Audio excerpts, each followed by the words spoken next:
Good evening. I'm Jami Virgin, and I'm joined today by Marisa Mendoza and Jordan Elder. We are here today again on the Suzanne Simpson case. New details that we have found out this after her husband, Brad Simpson, was indicted earlier this week. And we were all wondering exactly what wasn't on that indictment. And today we have found out that there was DNA found on a saw that was part of the indictment. Jordan, you have the indictment there. Can you read a little bit of what it said? Absolutely. We have a lot of people that like to follow along with us when we do these. So if you are looking at the indictment, this is count 4. For me, it's on page 4, or count 2, excuse me. Tampering and fabricating with physical evidence with intent to impair the investigation. So this says, on or about October 8th, 2024, Brad Chandler Simpson did then and there, knowing that an investigation was in progress, namely a missing persons investigation, conceal a thing, namely a reciprocating saw, with intent to impair its availability as evidence in the investigation. So this indictment was the first time that we had heard about this reciprocating saw. If you're anything like me, you hear that and go, okay, what is that? We know that it is a motorized hand saw. They're not super big. We were looking up pictures and kind of seeing where you can get them and kind of what they look like. It's a smaller handheld saw with a motor in it. I know that when we found out this investigation had come to this, that this was the reason, our first thoughts were this poor family. To me, these kids, these children. Marisa, I know that you've been in contact throughout the 2 months with the family. Any idea what's going on with them after hearing this? All I can say is, I think the family is trying to take everything in stride. They're trying to process everything as we are when all of the information comes out. I think what they want to know is maybe who was with Brad that night when it happened. When we see pictures of that saw, who possibly could be with him? Val Cotter was arrested along with him. He was possibly there that night. All of those remain questions. I think the family is trying to take in information and trying to take care of the kids as much as they can, trying to understand how to move forward with the kids. I know that they're preparing the home either to rent or to sell next year. So if people are in the neighborhood, they see a lot of maybe movers and furniture that's outside in the house. And you were in that area earlier today, some movement going on. Yeah, we saw a couple cars there. I don't think that they weren't outside and there wasn't a lot of activity outside, but we do know that they're busy trying to get a lot of the furniture kind of rearranged, move out, that kind of stuff. And with that also, I mean, when we saw this indictment, the first thing that went through my mind and has always been going through my mind since they charged Brad is the fact that they had to have had some sort of physical evidence that belonged to Suzanne. Does this make sense to you now why the indictment would come down at this time? It does, because that was the question that we'd been asking for the beginning since the murder charges came down is, without a body, how are you going to do this? They were able to get the warrant, but from there, the warrant is not a conviction. So we've been telling you this whole time, there is likely evidence that we don't know about. There are some things that they have to keep just through the investigation kind of close to the vest. And this was likely one of those things that they had this saw and they had some DNA evidence that they could use to link it all together. And I wouldn't be surprised if there's more that we potentially don't know about yet as well. And we should point out too that right in this indictment, there's the defense tried to quash a lot of these indictments. Right. And so the time was against prosecutors, the police. So they were trying to move quickly, and coming up with the DNA for Suzanne is huge for them because the indictment came down. And when the indictment comes down, it really means that they have enough evidence to move forward with a trial. So that says a lot. And what else they might have will be, we don't know. To be known. Now, for people that don't know how a grand jury works, normally it's going to be your peers. They're going to be called in here in Bexar County. They call them in, and then the DA's office gets to present what evidence they have to ask them to indict the person for whatever crimes. How many counts was it that they indicted him on? There were several, because there's a bunch of different charges here as well. So there was prohibited weapons, there was murder, there's a couple different paragraphs on that one, aggravated assault for a family member with a weapon, tampering or fabricating evidence. There is tampering, fabricating with intent to impair an investigation. There's a bunch of charges here. And then we've got, of course, the motion to quash all of them To quash as everything. well. But that was something that we were talking about in the newsroom when this came down, is the indictments were for all the charges.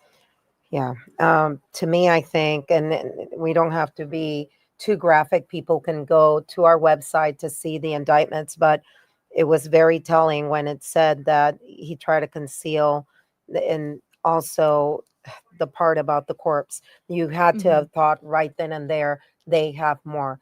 We've done cases, and this is something that has come up, and I keep bringing it up for a reason.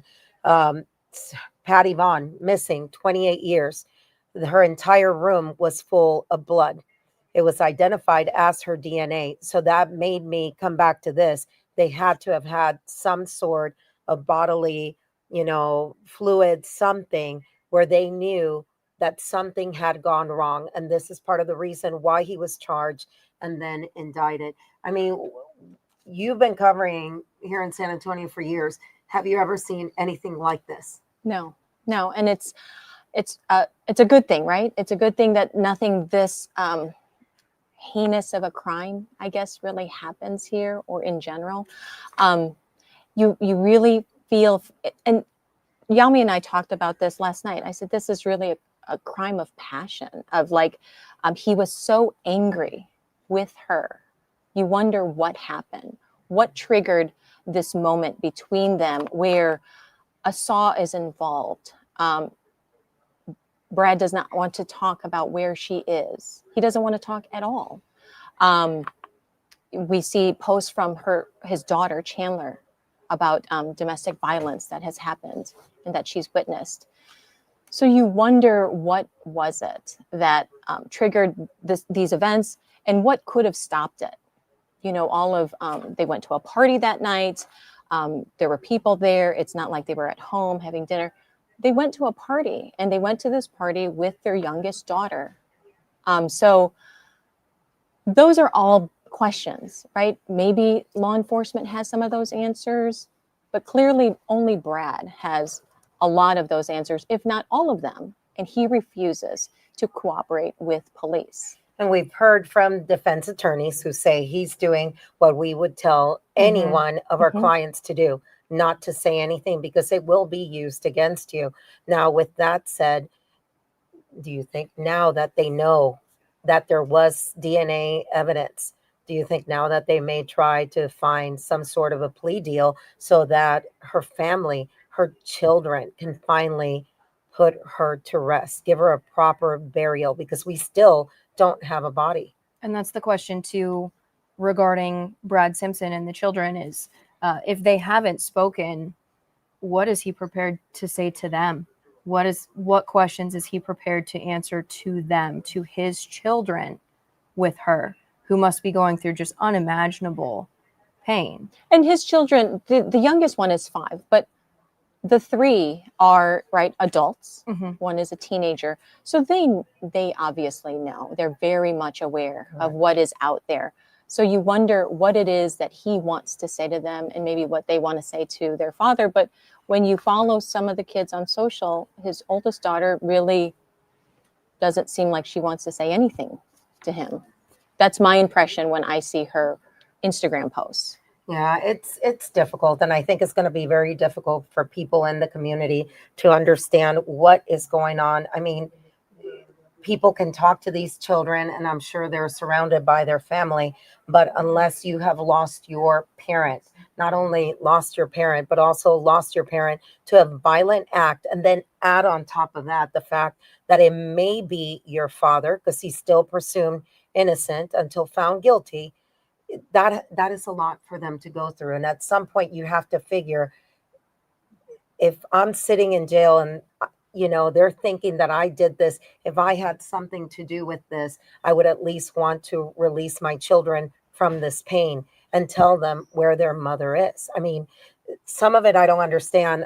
I don't know what you're getting or what you're hearing from people when they do respond to you on social media, because I do get that a lot. Mhm.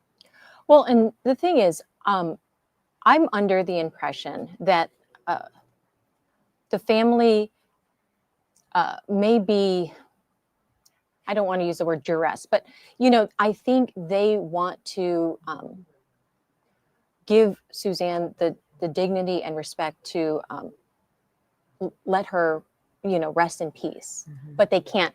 But Right. with this new evidence that's come out, with the DNA evidence found on a saw, right? We follow this case. We think, I don't know but when I learned about this, that was a lot. It was a lot.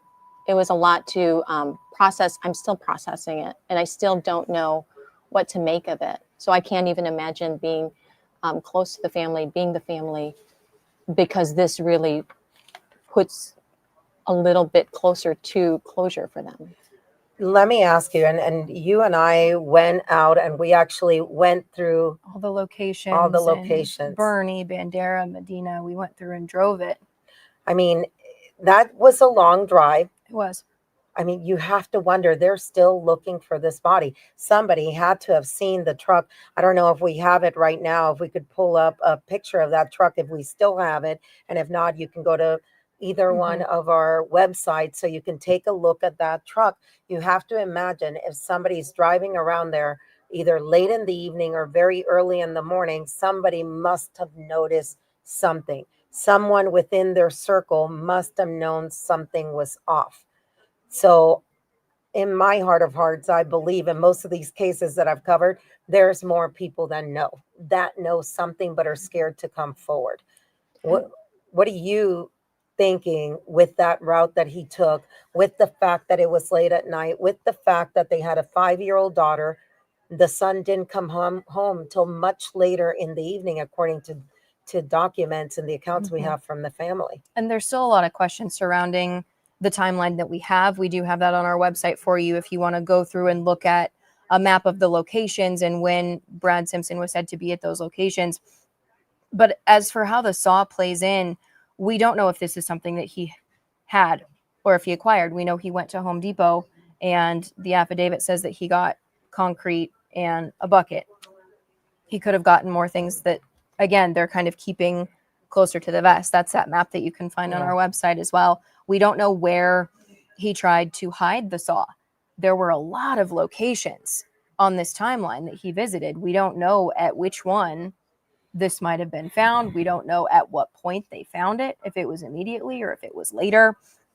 And the other implications of it. If they found this, did they find other things? What kind of monster? I just want to know what kind of monster really just can do these things and just go back home and take their daughter back to school and try to live, as if it's fine.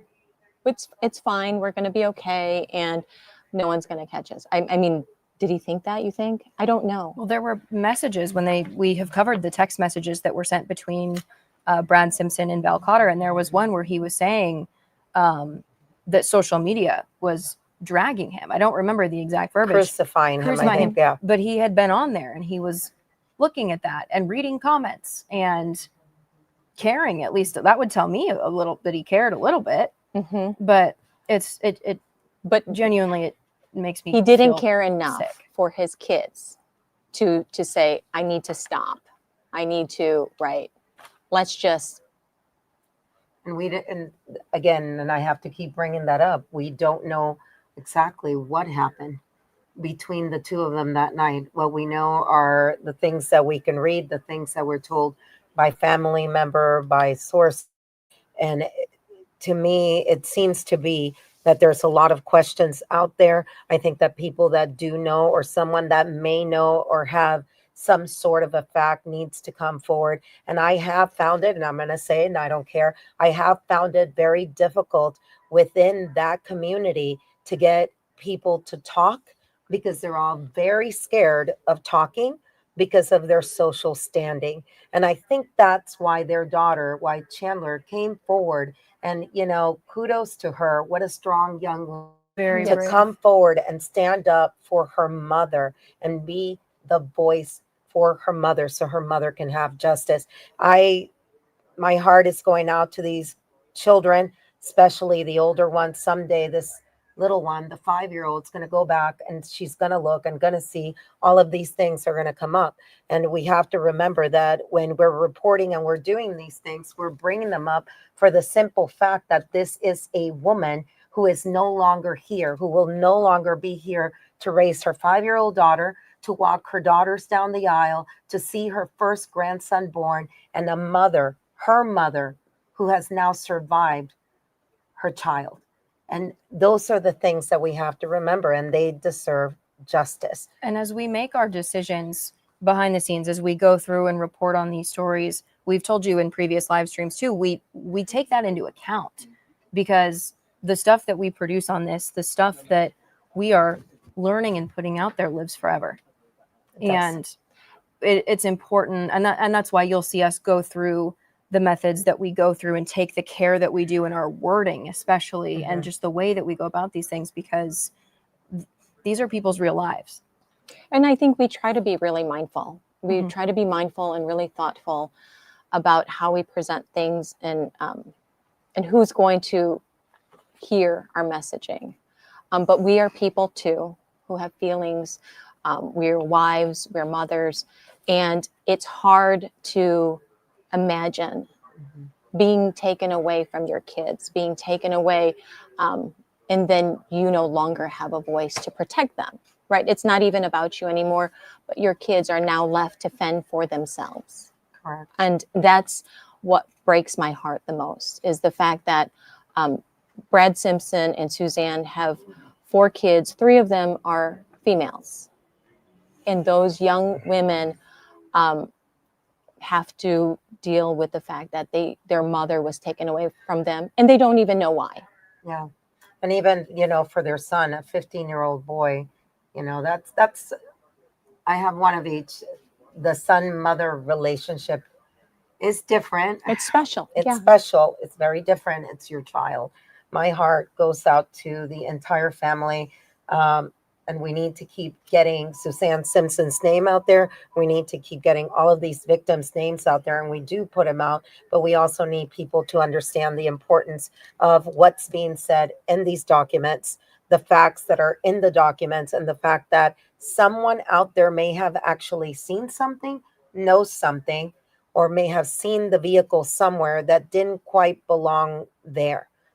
Suzanne's body's still out there somewhere, and they have not found it as of yet. So people really do need to come forward. I want to know, and I'm sure we'll find out soon, I want to know what other details they have, because that's the one thing, like I was saying at the beginning, the fact that now we know for sure that her DNA was found on this motorized saw is very telling, but there have to be more details that have yet to come out. And I understand that the attorney, the pro bono attorney, right?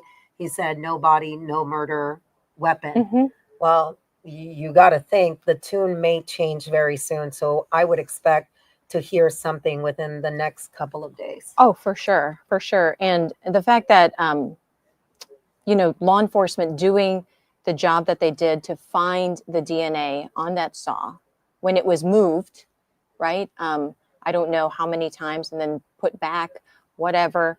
The job that they do to get that and to connect the dots the way that they do is amazing. It's always just, it takes really a lot of grit to keep on doing what they're doing, and to keep cases like this going. And that's why we do these types of things, these YouTube shows, and we report. And people always ask me in the community, why can't you guys give it a rest? Why don't you let the family, grieve? our job is to keep the community informed and up to date on where we are on these cases, because these are not just people who should, it's said this has happened and we're done. No, this is an ongoing investigation. Right. Brad Simpson is going to be going to trial for these different counts because there is enough evidence, and his kids deserve to know what happened to their mother. That's the sole reason why we do these things. Yeah, and you got to wonder the amount of evidence that they have, what they're finding, what they're not finding, because from what we've read before, he went through an entire area that we've driven through, and through a lot of effort, during those hours that are unaccounted for, to hide her, to possibly hide her if he in fact is the person who killed Suzanne. And when we know those answers, piece by piece, we will bring them to you, just as we have been for the last few weeks. We will not be letting this go. No, we won't. Well, Marisa, thank you. Thank you. And Jordan, thank you for joining us, and we appreciate it. We want you to go to our website and check all of the documents that are on there. There is a hearing on Monday. It's a Child Protective Services hearing. 2 of the children are still under the watchful eye of family members, but also of the state of Texas, for the fact that their mother is now presumed dead and their father is sitting in jail indicted with her murder. Thank you so much for joining us. I'm Jami Virgen.